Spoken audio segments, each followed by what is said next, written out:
Eu, João, que também sou vosso irmão e companheiro na aflição e no reino e na paciência de Jesus Cristo, estava na ilha chamada Patmos por causa da palavra de Deus e pelo testemunho de Jesus Cristo.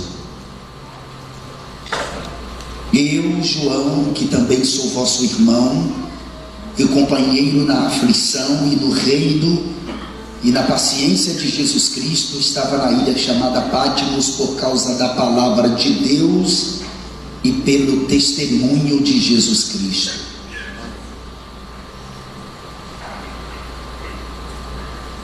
Dos apóstolos apenas João restou, e ele é o único que morreu de morte natural.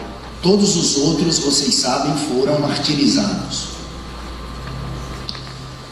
Neste tempo, que é o ano 95 depois de Cristo aproximadamente, João era conhecido como o pregador e vivia na cidade de Éfeso, a grande cidade de Éfeso.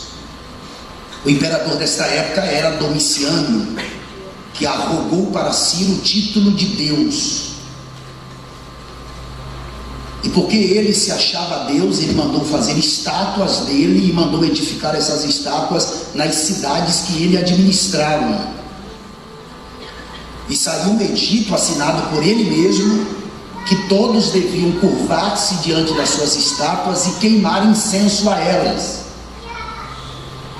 E quando os cristãos souberam disto, eles não obedeceram o edito do imperador Domiciano, pelo contrário, eles não se curvaram às estátuas de Domiciano, nem tampouco queimaram incenso a elas. E quando chegou aos ouvidos do imperador, devido ao sistema de delatores que havia em cada cidade, Domiciano empreendeu uma implacável perseguição contra os cristãos. Por que os cristãos não se curvavam às estátuas de Domiciano?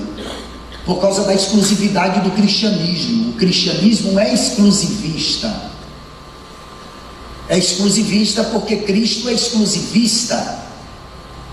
Um dia ele disse: eu sou a porta. Ele não disse eu sou uma porta, ele disse eu sou a porta. Em outra oportunidade ele disse eu sou o caminho. Ele não disse eu sou um caminho, ele disse eu sou o caminho. Exclusividade. E o cristianismo é exclusivista porque seu Cristo é exclusivista. Os cristãos não adoram outro Deus senão a Cristo. E por conta disso eles não se curvaram às estátuas de Domiciano, nem tampouco prestou cultos, ou seja, queimou incenso a elas. E uma perseguição implacável se inicia e vários cristãos são presos. Muitos são degolados, outros forçados a passar sobre brasas descalços, outros lançados em masmorras. E João, que era o líder da igreja, é preso. A história diz que Domiciano aplicou a pena a João de ser lançado no caldeirão de azeite quente. Vocês lembram que Nabucodonosor tinha uma estufa, a famosa fornalha de Nabucodonosor, com 700 graus Celsius de temperatura, que aquecida 7 vezes ia para 4.900 graus de temperatura. Quando os soldados foram lançar Misael, Ananias e Azarias, ou Sadraque, Mesaque e Abednego, o fogo que saía dos limites da fornalha consumiu os soldados que foram lançar os 3 jovens, e eles saíram ilesos de dentro da fornalha. E a história diz que o azeite aqueceu, mas João não morreu. E aí Domiciano aplica a pena de João ser lançado na famosa ilha de Patmos. A palavra Patmos significa mortal. O nome mortal é devido à natureza sombria da ilha. Era o chamado cemitério dos assassinos, dos políticos corruptos. Aqueles que se opunham ao governo do imperador era lançado na ilha de Patmos. E João é lançado em Patmos, como ele diz aqui no versículo 9 do capítulo 1 de Apocalipse. Enquanto Domiciano está no seu palácio pensando que João está sofrendo, Domiciano se esqueceu que prova não mata crente. É uma experiência que faz a gente se aproximar de Deus. E é aqui, preso nessa ilha, que João é arrebatado em espírito ao céu. E ele diz no versículo 10: e fui arrebatado em espírito no dia do Senhor. E quando ele é arrebatado, ele ouviu por detrás dele uma grande voz como de trompeta, que dizia: o que vês, escreve-o num livro e envia-o às 7 igrejas que estão na Ásia: a Éfeso, a Esmirna, a Pérgamo, a Tiatira, a Sardes, a Filadélfia e a Laodiceia. E ele disse que quando se virou para ver quem falava com ele, ele viu 7 candeeiros de ouro, e no meio dos 7 castiçais ele viu um como filho do homem. Observe que João, a princípio, não vê Cristo. A princípio ele vê 7 castiçais de ouro, porque o mundo não vê Cristo, o mundo vê a igreja, mas vê Cristo na igreja, porque Cristo está na igreja. E ele disse que viu Cristo no meio dos 7 castiçais de ouro. E quando ele viu Cristo no meio dos 7 castiçais de ouro, ele cai aos pés de Cristo como morto. Porque o Cristo que ele está vendo aqui no capítulo 1 é diferente do Cristo que ele viu após a ressurreição, e o Cristo que foi assunto ao céu em Atos dos Apóstolos, capítulo de número 1. Porque vocês lembram que quando Cristo está na cruz, ele está desfigurado. 3 dias depois acontece a ressurreição. Lembram disso? Jesus, quando ressuscita, ele não está glorificado, ele está com o corpo imortalizado. Tanto que Maria está na porta do sepulcro procurando Jesus, e quando ela ouve a voz que ela reconhece, ela vai até ele para pegar nele, e ele diz assim: não me pegues. A nossa tradução diz: não me toques, porque eu ainda não subi ao meu Pai. Por que Jesus pede para Maria Madalena não tocar nele, não pegar nele? Porque ele ainda não subiu ao seu Pai. Porque era preciso ele subir com o corpo ressuscitado ao céu, para que o Pai chancelasse a ressurreição do corpo. Então ele vai lá, o Pai chancela a ressurreição do corpo, e ele volta e fica com os discípulos 40 dias, e depois ele assunta ao céu. Quem está entendendo, diga amém. Amém. Quando ele assunta ao céu, ele está no corpo mortalizado. É a última vez que João o viu. Mas aqui em Apocalipse capítulo 1, quando João é arrebatado em espírito ao céu, ele está com o corpo glorificado. É por isso que João cai aos seus pés como morto. Porque João olha para ele, vê ele com as roupas até os pés, um cinto de ouro na altura do peito, olhos como chama de fogo, cabelos brancos como a lã, uma espada sai da sua boca, os pés como de latão reluzente e seu rosto brilhando como o sol. É o Cristo glorificado. Pastor, por que João descreve o Cristo? Evidentemente que a mentalidade apocalíptica é dos dias de João, para descrever a glorificação, a glória do Cristo, ele tem que usar essas palavras. As vestes até os pés fala do seu sumo sacerdócio, uma autoridade judiciária. O cinto na altura do peito fala do seu sacerdócio dignificado. Seus cabelos brancos como a lã fala da sua deidade, da sua eternidade, da sua pré-existência. Seus olhos como chama de fogo fala dos olhos que tudo vê, tudo penetra. Por isso que ele disse a cada carta que ele pediu que João escrevesse: eu conheço as tuas obras, epignosco, eu conheço vocês com grau de profundidade, sem margens para erros. Ou seja, eu conheço vocês mais do que vocês mesmos. A espada que sai da sua boca é a palavra da vida e da morte. Eu mato e eu faço viver, eu firo e eu saro, e não há quem possa fazer escapar das minhas mãos. O seu rosto como o sol fala da sua glória, fala da sua moral, e os pés como de latão reluzente, assacalhado na fornalha, é porque ele morreu na cruz descalço, e a serpente feriu o seu calcanhar. Cumprindo-se Gênesis 3,15. Mas quando ele vem no governo milenar, ele não vem mais descalços, os pés é de juízo. Aleluia. João cai aos seus pés, mas ele diz: João, não temas, eu sou o que vivo, fui morto, mas eis aqui estou vivo para todos sempre, e tenho as chaves da morte e do Hades. ele está dizendo: eu venci João. E depois que ele se revela para João, ele diz a João: escreve as coisas que tens visto, versículo 19. As coisas que tens visto estão relacionadas ao capítulo de número 1. Escreve também as coisas que são as coisas relacionadas aos capítulos 2 e 3, ou seja, as 7 igrejas. E também escreve as coisas que depois destas hão de acontecer, que são as coisas relacionadas do capítulo 4 a 22 do livro de Apocalipse. As coisas que são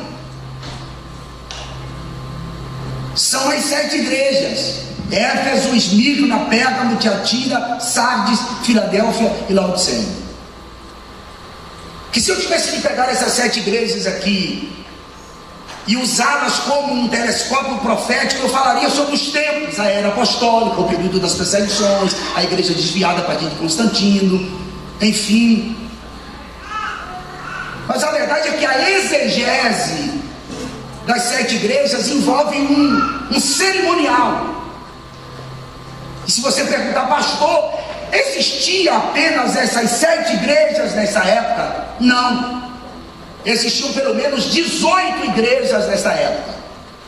Jesus, ele pegou 7 das 18, que são Éfeso, Esmirna, Pérgamo, Tiatira, Sardes, Filadélfia e Laodiceia, porque são 7 cidades, sedes administrativas do governo imperial de Roma, e em cada cidade dessa tinha uma igreja edificada. Por que Jesus escreve a elas? Jesus escreve a essas 7 igrejas porque 7 faz parte da estrutura do livro de Apocalipse. 7 é um número pleno, é um número perfeito, aponta para Deus. E se fosse aplicar, as 7 igrejas aqui representam os cristãos dentro da sua individualidade. Jesus reclama a 5 das 7 igrejas. Éfeso é uma igreja que, se você fosse lá, você sairia de lá impactado. Jesus chega a elogiar Éfeso por 9 vezes distintamente. Só que Jesus reprova essa igreja porque essa igreja havia faltado, havia deixado o seu primeiro amor.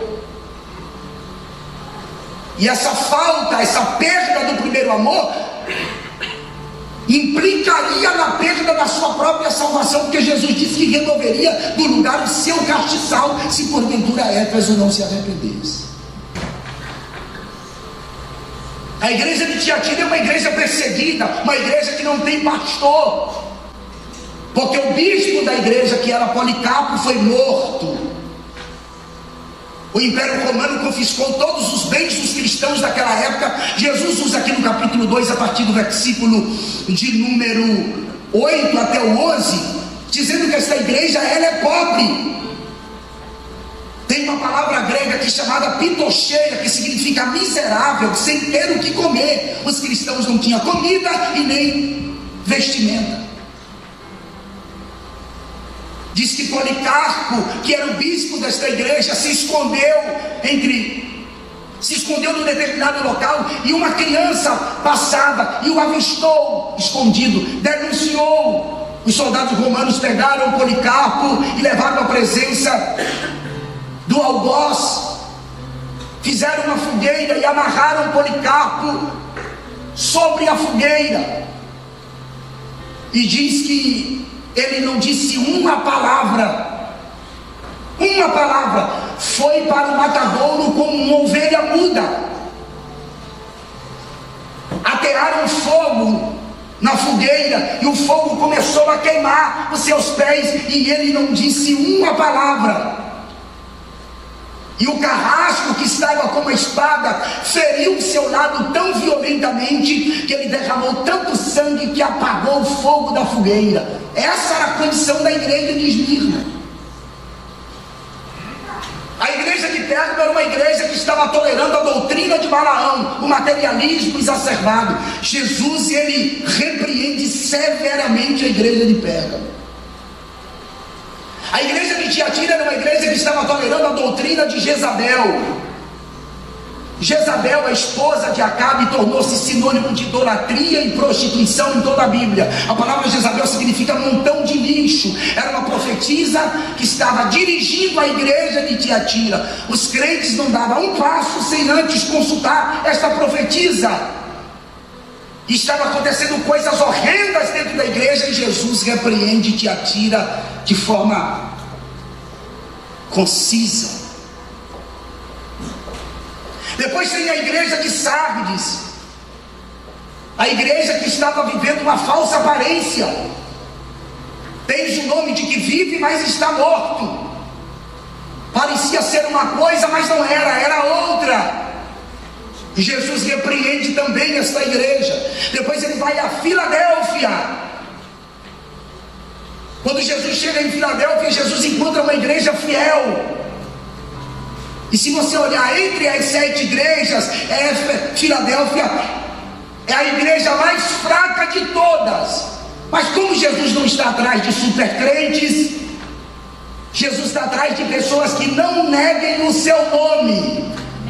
Aí para Filadélfia ele diz: só diante de vocês eu coloco uma porta aberta que ninguém pode fechar. Não é porta de finanças, é porta de comunhão e de missões. Porque para finanças é janela, e janela só se abre pelo lado de dentro. Você é fiel aqui, aí Deus diz assim: eu abro a janela para vocês aqui de cima. Aleluia. Aqui é uma porta, diante de vocês eu pus uma porta aberta, e ninguém pode fechar essa porta. E depois Jesus vai a Filadélfia, a Laodiceia. Laodiceia era chamada de o lar dos milionários, uma cidade com técnicas avançadas de oftalmologia, de ciência, de agricultura, uma cidade que hoje você poderia chamá-la de Dubai, você poderia chamá-la de Beverly Hills. Era chamada de o lar dos milionários, e lá tinha uma igreja. Mas pastor, por que Jesus escreve estas igrejas? Ele escreve as igrejas porque ele conhece a sua igreja. E ele sabe que são várias coisas que ameaçam a sua igreja: heresias, mornidão, frieza. Ele nos conhece. E a proposta de Cristo aqui não é outra senão de restabelecer a sua igreja. Porque Jesus aqui é o sacerdote que está com uma botija de óleo, e ele vai examinar as 7 lâmpadas do castiçal, que são as 7 igrejas, para repor o nível de óleo.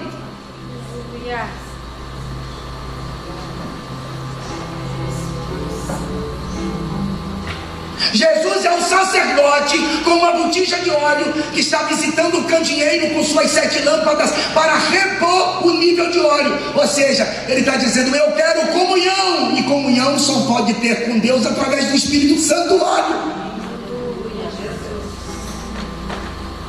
Aí ele encontra Éfeso, que deixou seu primeiro amor.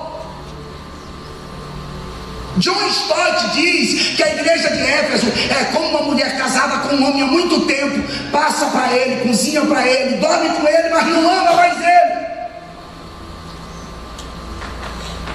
A igreja de Éfeso estava vivendo apenas uma ortodoxia. Ela havia deixado o fervor,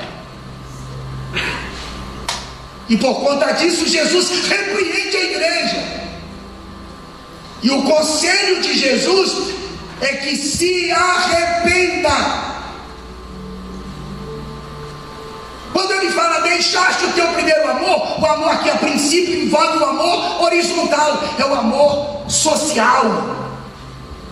Porque a gente só pensa que o amor aqui é o amor na vertical, o amor para com Deus. Mas o amor primeiramente aqui é o horizontal. Porque se você não ama o seu semelhante que você vê, como você vai amar a Deus se você nunca ouviu?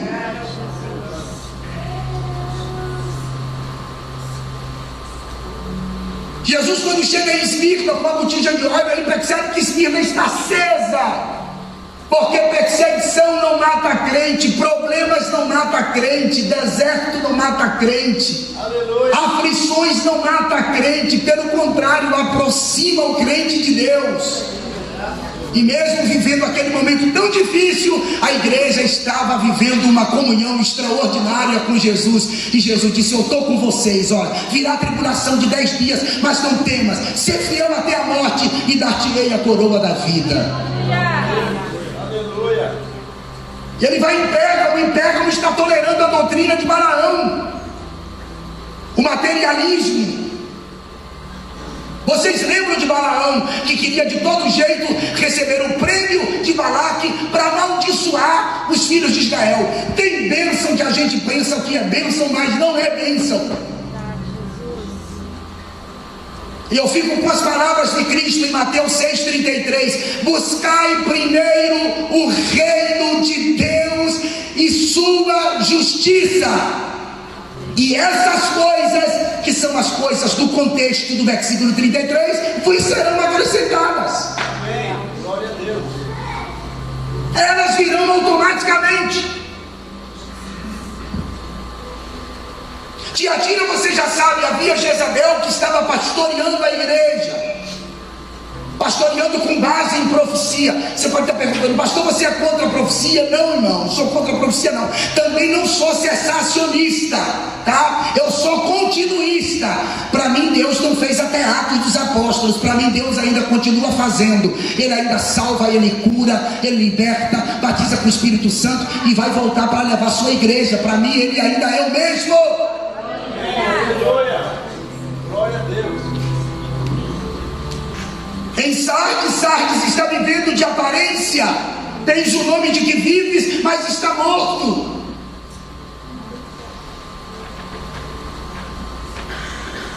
Aleluia. Tem alguém aqui que é de Filadélfia? Amém. Olha só, eu ouvi um amém. Tem alguém aqui de Filadélfia? Hã? Eu sou um, quem é outro? Alguém que Deus colocou uma porta aberta, ninguém pode fechar. A igreja que sobra, a igreja que faz missões. Tem alguém aqui de Filadélfia? Então levanta a mãozinha assim, ó, diga glória a Deus. Posso fazer um pedido para vocês, irmão? Olha para alguém do seu lado direito e esquerda, faz uma pergunta, por favor. Que pergunta, pastor? Essa aqui, ó. Que igreja você é? Pergunta para ele.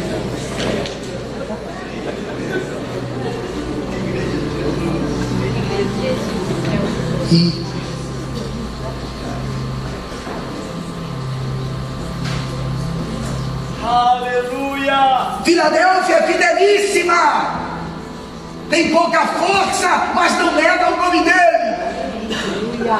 E ele diz: tendo pouca força, não negastes o meu nome. Por isso diante de ti eu pus uma porta aberta, e ninguém pode fechar essa porta. Ninguém. Porta de missões, porta de comunhão. Vou bater nessa tecla: porta de missões, porta de comunhão, porta de comunhão, porta de missão. Tem uma porta aberta, que quem tem comunhão sente compaixão. Glória a Deus. Aí ele sai de Filadélfia e vai para Laodiceia. Só que quando ele chega em Laodiceia, ele não pode entrar na igreja, porque fecharam a porta na cara dele.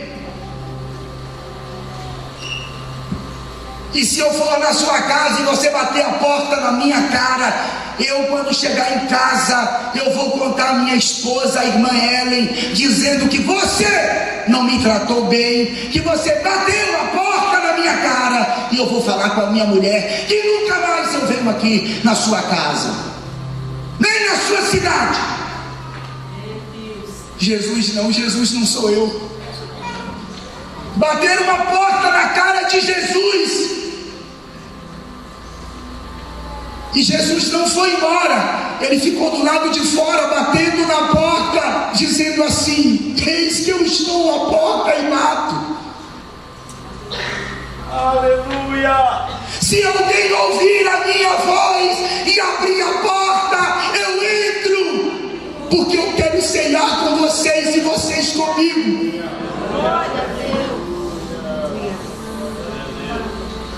Você ficaria do lado de fora, batendo na porta que foi fechada na sua cara? não faria isso. Esta igreja fechou a porta para Jesus.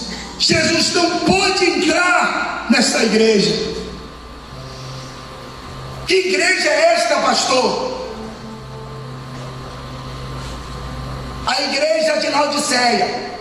Se você olhar para Éfeso, Pérgamo, Tiatira, Sardes e Laodiceia, olha só: Éfeso, Pérgamo, Tiatira, Sardes e Laodiceia. Éfeso, Pérgamo, Tiatira, Sardes e Laodiceia. São as 5 virgens loucas que não têm o azeite, perdeu o azeite.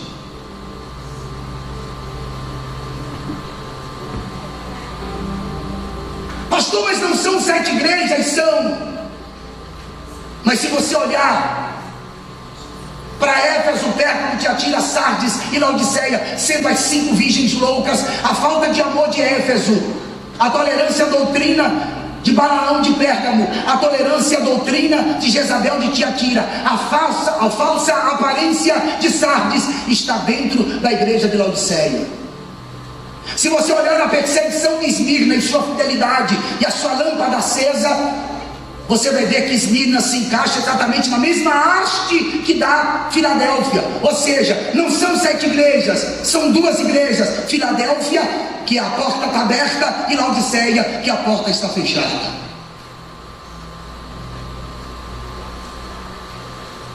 Laodiceia bateu a porta na cara de Jesus. E Jesus olha para Laodiceia e diz assim: eu sei as tuas obras, que nem és frio nem quente. Tomara que foras frio ou quente. Assim, porque és morno e não és frio nem quente, vomitar-te-ei da minha boca. Olha o que a igreja estava dizendo: rico sou, de nada tenho falta, eu tenho tudo que eu quero. Eu estou enriquecido. Palavras de Jesus: eu não tenho falta de nada. Jesus disse: tu não sabes que é um desgraçado, miserável, pobre, cego e nu. Pastor Sebastião, isso aqui é Jesus que está falando para Laodiceia. Jesus está dando 5 características do diabo para Laodiceia. Tu és desgraçada, miserável, pobre, cega e nua. 5 características do diabo, Jesus, da igreja de Laodiceia. Por que esta igreja tem essas características de desgraçada? Porque perdeu a graça. Graça é um favor imerecível de Deus. A gente não merecia estar aqui, mas estamos, porque é graça, é graça, é graça, é graça. É graça, é graça, é graça. Por que a igreja é miserável? Porque perdeu a misericórdia. Não tem mais misericórdia, não tem mais sentimento, não tem mais o empirismo, a experiência, a empatia, não tem mais. Porque a igreja é pobre, porque não tem nada mais do que o dinheiro. Porque ela é cega, porque perdeu a visão de Deus. Porque ela é nua, porque promove escândalos. Parece ou não parece a igreja do nosso tempo? Não sou eu quem está dizendo, tá? É Cristo. Eu sei que é duro ouvir isso, mas é Cristo quem está dizendo: você, Laodiceia, é desgraçada, miserável, pobre, cega e nua.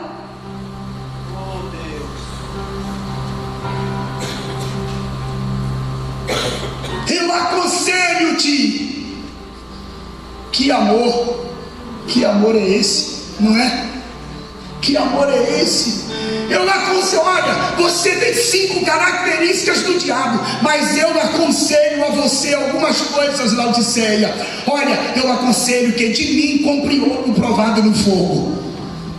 O ouro aqui não é o Zahav, não é a moeda corrente do tempo, não é. Ouro fala da natureza de Deus. Jesus está dizendo: eu preciso que vocês tenham a minha natureza e o meu sentimento outra vez. Eu peço que você compre ouro provado no fogo e vestes brancas para que te vistas. Jesus está dizendo: eu quero que você volte a ser sacerdote de novo. Eu vou repetir isso aqui: eu quero que você volte a ser sacerdote outra vez.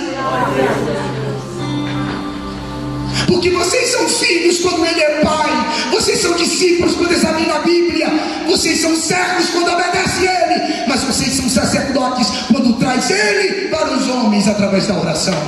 Então se vistam outra vez de sacerdote. Glória a Deus. Aleluia. Unja os vossos olhos com colírio para que veja. Ele está dizendo: eu quero que vocês voltem à televisão acerca do meu reino. Eu quero que vocês voltem a ver o sobrenatural. Eu quero que vocês voltem a ter compaixão outra vez.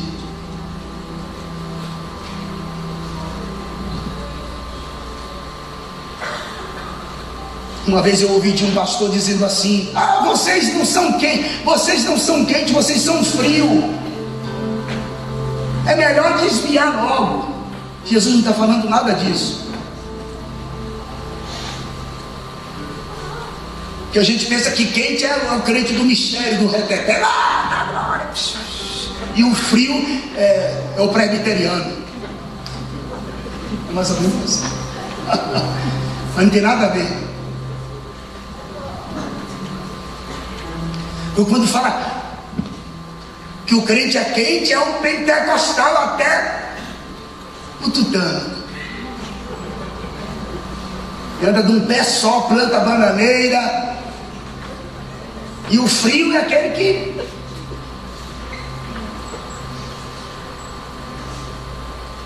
Então se é frio, desvia logo. Morro está em cima do muro. Não tem nada a ver. Que exegese é essa?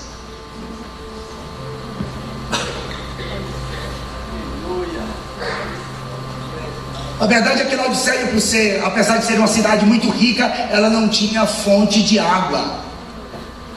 Era preciso a água que abastecia Laodiceia vir de duas cidades distintas, vinha de Hierápolis e de Colossos.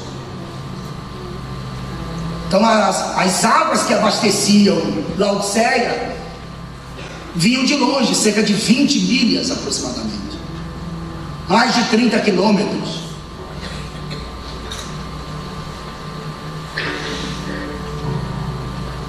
As águas de Colossos eram águas chamadas águas refrigerantes, que eram muito frias. Já as águas de Hierápolis eram águas termais. Disse que as águas de Hierápolis eram tão quentes que chegava a 50 graus a temperatura da água. Tem Caldas Novas, acho que em Goiás, não é? Lá na Bahia tem Caldas do Jorro. Eu já fui lá, já tomei banho. É difícil você entrar debaixo daquela água, porque é muito quente. Parece que o inferno está ali embaixo, de tão quente que é aquela água. Então as águas de Hierápolis eram águas quentes, de 50 graus de temperatura, e as águas de Colossos frias, refrigerantes.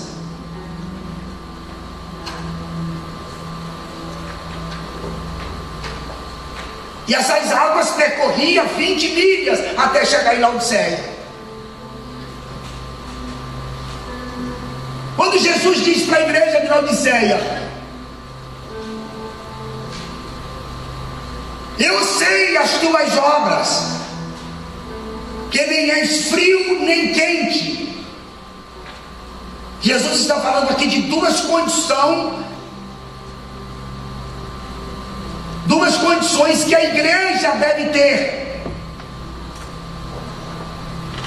São duas características que a igreja deve ter. Quando se fala das águas quentes, essas águas quentes eram chamadas de águas medicinais.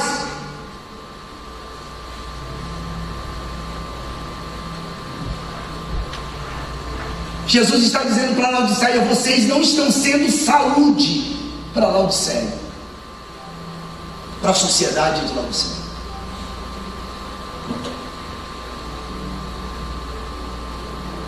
Vocês também não estão sendo frios, que são as águas refrigerantes de Colossos. Lembram quando em Mateus Jesus diz que bem-aventurado aquele que der um copo de água fria a um dos pequeninos? Porque a água fria no Oriente nos dias de Jesus tinha um sentido de refrigério. Jesus está dizendo para a igreja: vocês não estão sendo saúde E vocês não estão sendo refrigério para a sociedade de Laodiceia. Vocês estão sendo mornos. Porque as águas que saíam frias de Colossos e as águas que saíam quentes de Hierápolis, quando chegavam em Laodiceia, as águas estavam a fria e a quente. Ambas estavam mornas. Você já bebeu água morna? É ruim ou não é?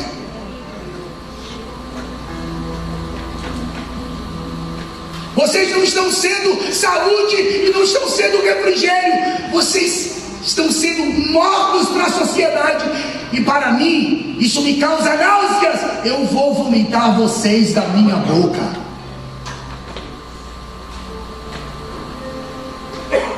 É duro isso, é.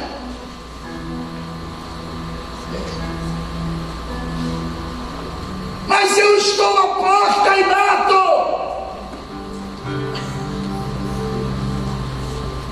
Tem alguém aí dentro ouvindo a minha voz? Porque é possível você não ouvir a voz de alguém que está batendo a porta e você ficar tranquilo. Se ouvir a minha voz e abrir a porta, eu entro para cear com vocês e vocês comigo. Eu quero restabelecer a comunhão com vocês. E você deve estar perguntando, pastor, por que Jesus não foi embora? Eu vou responder por quê. Porque ele está dizendo: sem mim nada podeis fazer. Sem mim nada podeis fazer. O que ele quer, afinal de contas, pastor? Ele quer apenas que haja uma mudança de mentalidade, que a porta se abra. Um crente do estilo de Laodiceia na nossa comunidade, nas nossas igrejas, se pudesse, a gente diria assim: ó, mude de lugar, vá para uma outra igreja, vá para uma outra cidade, que você me dá trabalho demais. Jesus não, Jesus está dizendo: abra a porta que eu entro, deixa eu estabelecer, deixa eu deixa eu ter comunhão com você. Eu não quero que você vire as costas para mim, eu só quero que você abra a porta.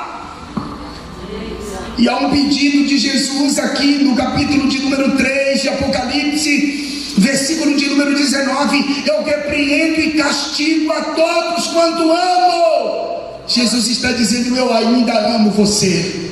E deixa eu te dizer, nada que você faça de bom fará com que Deus te ame mais, e nada que você faça de ruim fará com que Deus te ame menos. Deus te ama e pronto. Abre a porta, ele entra e acabou. Glória a Deus.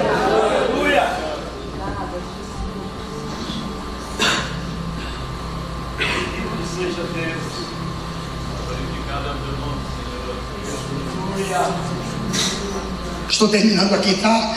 Eis que eu estou à porta e bato. Versículo de número 20: se alguém ouvir a minha voz e abrir a porta, entrarei em sua casa e com ele cearei e ele comigo. Mesa é lugar de comunhão. Você não coloca qualquer pessoa à sua mesa. Ao que vencer. Isso aqui é uma terminologia militar. Repete comigo: terminologia. Vamos lá, todo mundo: terminologia militar. Jesus usa uma terminologia militar. Ao que vencer. Terminologia militar. Jesus está dizendo: vocês são soldados e estão engajados numa guerra. É preciso lutar. Aleluia. Lute. Levante a cabeça. Pastor, eu caí. Levanta. Eu pequei. Confessa. Eu estou fraco. Receba fortaleza. Eu fechei a porta. Abra e ele entra e ceará com você e você com ele. Não está perdido não, é mentira. Que Deus quer restabelecer a comunhão e fazer com que outras coisas extraordinárias aconteçam através da sua vida. Agora só depende de você. Arrepende-te. Aleluia, Jesus. Ao que vencer, ao que vencer, ao que lutar. Não é fácil não, o mundo é atraente, irmãos. O mundo é atraente. Tem coisas que são mais fortes do que nós. Por isso que os hebreus quiseram voltar para o Egito, porque eu fui nas pirâmides, eu fui naquela esfinge de Kéfre, o filho de Maquirinos, e eu fiquei impressionado. Tem um cemitério, eu fico olhando, gente, a gente está vendo tudo isso aqui, depois de tantos milênios, Imagine como não era isso aqui, o rio Nilo próximo daqui, essas pirâmides brilhando com a luz do sol, essa esfinge que eles construíram, esse cemitério suntuoso. Gente, é uma coisa extraordinária. Os hebreus eram tentados. É a mesma coisa de hoje.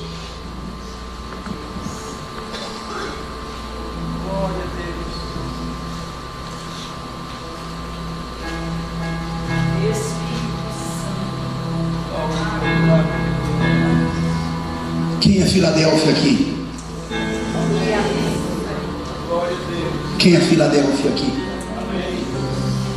Quem é Filadélfia que está com a porta aberta? Missões, evangelismo.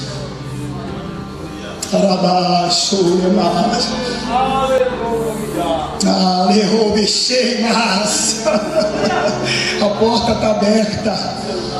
Tem pouca força, mas não negaste o nome dele. Está aqui no projeto, está aqui envolvido. Glória a Deus. Tem lutas, mas não volta atrás. Não é covarde. Laodiceia está no seu conforto. A porta está fechada. Jesus está do lado de fora, mas ele está dizendo: abre e eu entrarei e cearei contigo e tu comigo.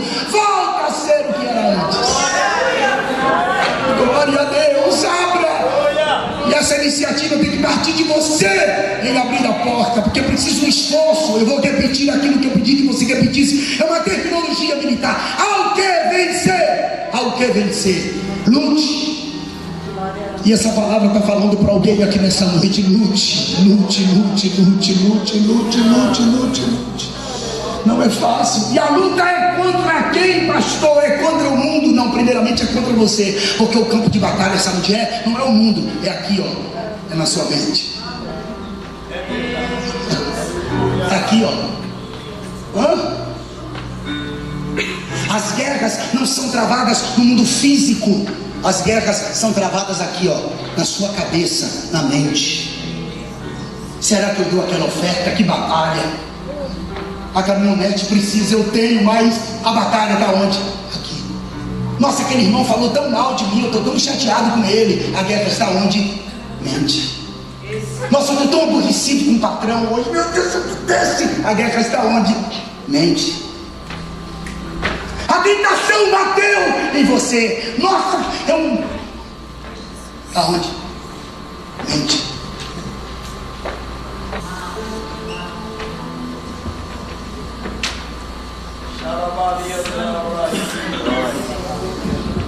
Aqui.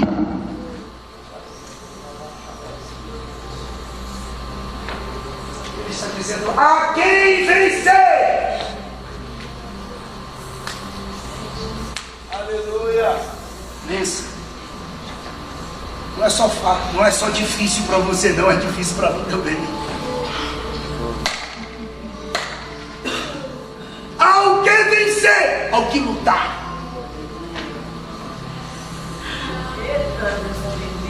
O que é que eu faço, pastor? Se revista. Aleluia.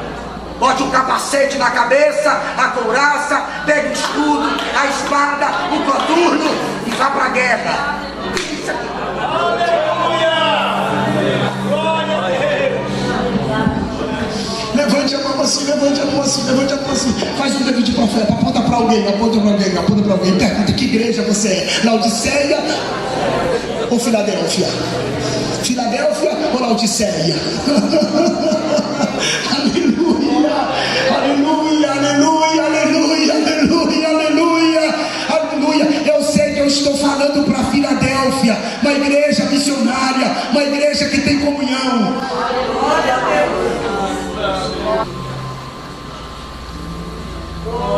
Finalizando,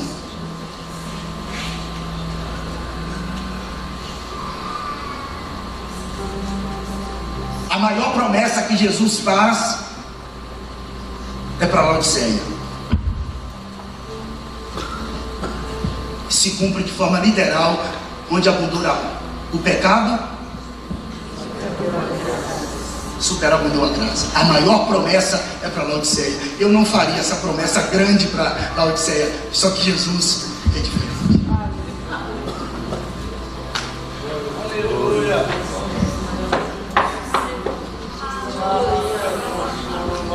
Alguém sente Deus aqui, irmãos? Alguém sente a presença de Deus aqui? Glória! A maior promessa é para Laodiceia. Se fosse eu, se fosse você, eu diria: eu não quero conta com esse crente Laodiceia. Mas Jesus está dizendo: eu estou à porta, bato, se abrir a porta eu entro. Você com você comigo. E se vencer, tem uma promessa grande. Assim como eu me assentei no trono com meu pai, você vai se assentar também comigo.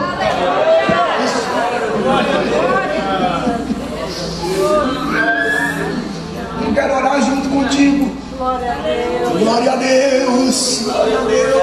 Abra a porta se você fechou. Abra a porta.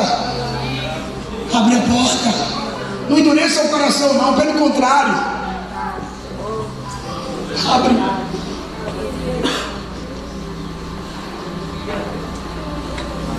O reino será. Aleluia. Abre, eu estou à porta e bato. Se alguém ouvir e abrir a porta, eu entro. Restabelece a comunhão. Nunca mais eu senti Deus, nunca mais estou renovando em línguas.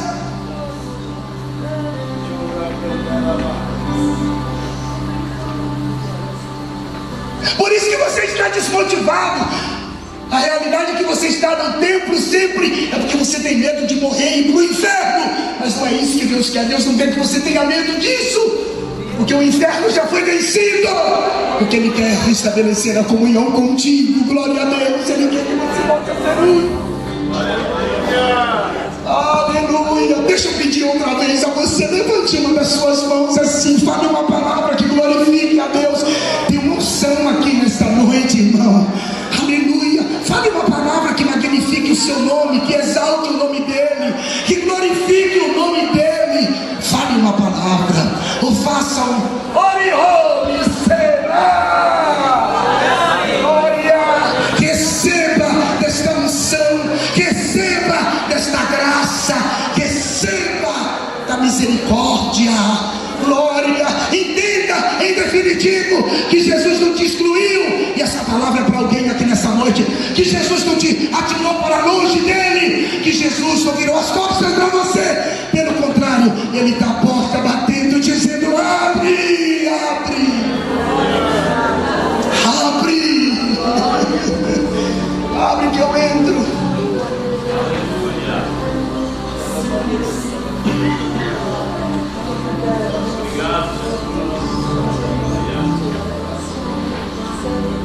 Quero orar contigo. Quero orar contigo.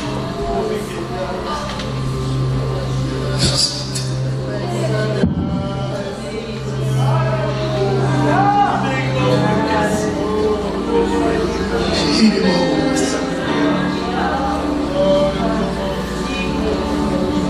alguém sente Deus? Chamadas.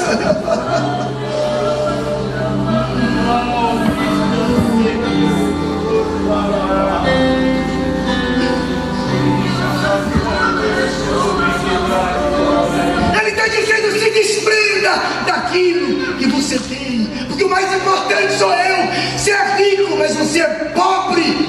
Você olha para Laodiceia e vê as belezas dessa cidade, mas você é cega porque não tem visão. Você é miserável porque você não tem compaixão mais por ninguém, pelo seu semelhante. Você é desgraçada porque você perdeu a minha graça, que não te custou nada.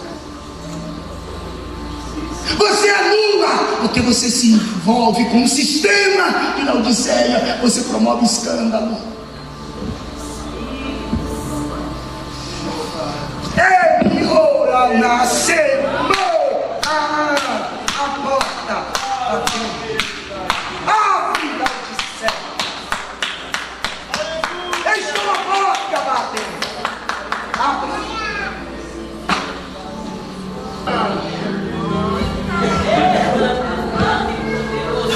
Porque o profeta sente o sentimento de Deus em cada mensagem e opina intensamente o que eu estou pregando.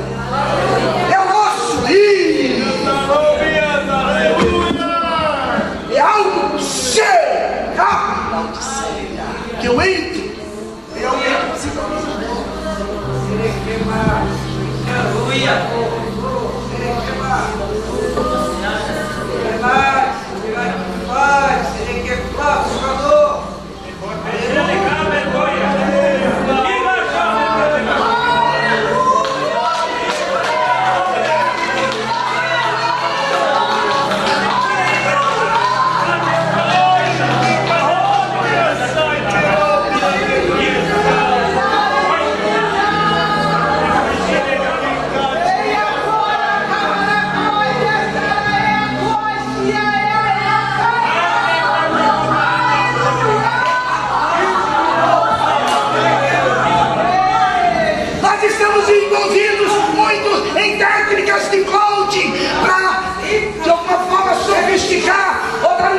uma suposta ajuda às pregações do Evangelho de hoje. Nada contra os profissionais, nada contra.